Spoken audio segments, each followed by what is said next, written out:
Hi everybody, Britt here, and so the Football Hall of Fame Half Marathon was on this last Sunday, and I didn't go. I've been MIA because I was working at a factory doing temp work. I left my job. My corporate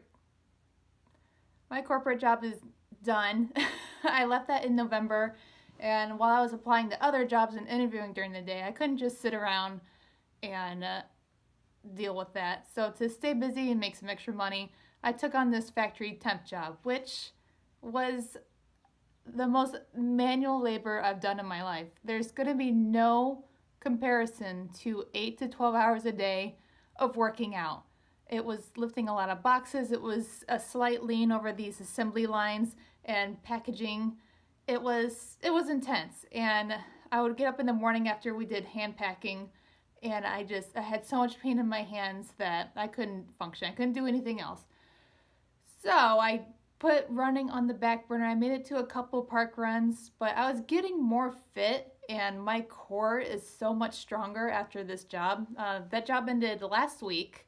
I went ahead and ended it because there's just too many 12-hour days, and I was going through a lot of interviews for new corporate jobs.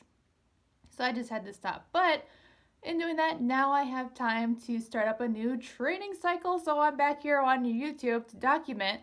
Just doing a quick update on my phone. I'm going to try to not make this such a big production because that's what keeps me away. I'm like, well, I have to find music that fits this run, and I don't. I just want to come in here and talk about it, and it's for me because it's fun to look back on these and see how far you've come, and just talk about running because I don't have a lot of people in my life to talk about running about, and here I am. So I'm gonna shoot for the moon, and I'm going for the Akron Marathon in September. I haven't registered for it. I've set up my plan. I'm using Hanson's book because I still think that's a good plan for me. And I'm building up the base. I'm working up to the first week, and I'm incorporating his strength plan.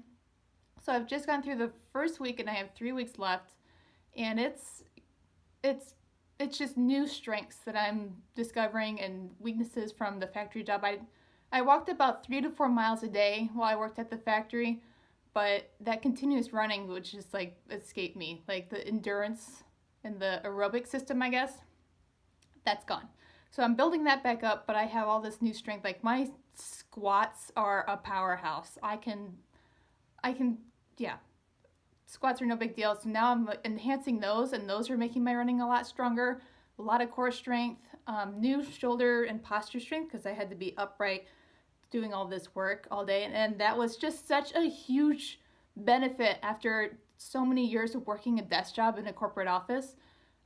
My posture is just, it's amazing. When I run now, even though I'm running the same distance and speed, but I'm just able to breathe so much better just because I'm upright and I can stay upright and I don't get exhausted and start to hunch forward. I had no idea that was holding me back so much. So it's been a good experience for me. It was difficult and challenging, and I mean, at the end of the week I was so proud of myself for getting through each week because it was so hard. And after surviving that kind of manual labor, I feel like I can do anything, and I'm going to shoot for this marathon. Worst case scenario, I scale back and I do the half, but I'm going to go for it. It's what I want to do, so I'm going to go for it. I don't have to like come up with a big why. It's just that's my goal. The reason why is it's my goal, and I think I can do it, and I have confidence in myself, and I'm going to be smart about strength training because I mean, just from what I've built up these past few months and seeing what a difference it makes, I'm all for it.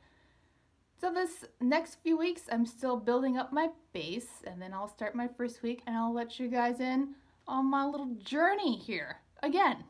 So stay tuned. I'm doing this. I don't have anything else to say. I'm over on Instagram documenting each run. I don't think I'm gonna come on here every day and update you guys on how, you know, I have a little twinge in my foot, but I have some areas that I want to make videos about shoes because now I'm on a pretty tight budget because I don't have a job right now, and we'll see how that pans out because I'm supposed to be hearing back from these interviews soon. I'll get a call and figure out what I'm going to be doing next. And I'll let you know. I mean, this channel is more about running and fitting in life. And that's my order of priorities with this training cycle. So, all right, it was good to see you guys again. I've been watching a lot of your videos and commenting where I can, but it's just incredible. I've been gone for a few months and coming back both on Instagram and YouTube. And the people that went through this last training cycle for the spring races, I mean, they've come so far. And I think when you're on here and you're here every day looking at yourself, you just don't, it's such an incremental change. But for me to tell you guys that, you know, you that trained over the spring, I mean, you've come so far. You know, I saw you at the way before and the final race, and it's phenomenal watching these people just completely transform. And I got to see just before and after because I wasn't there for everything leading up. So you guys are doing great. If you're watching this video and the encouragement, I mean, I'm all for you. Big fan of you all. So, all right, that's going to be it for me. Love you so much. Bye.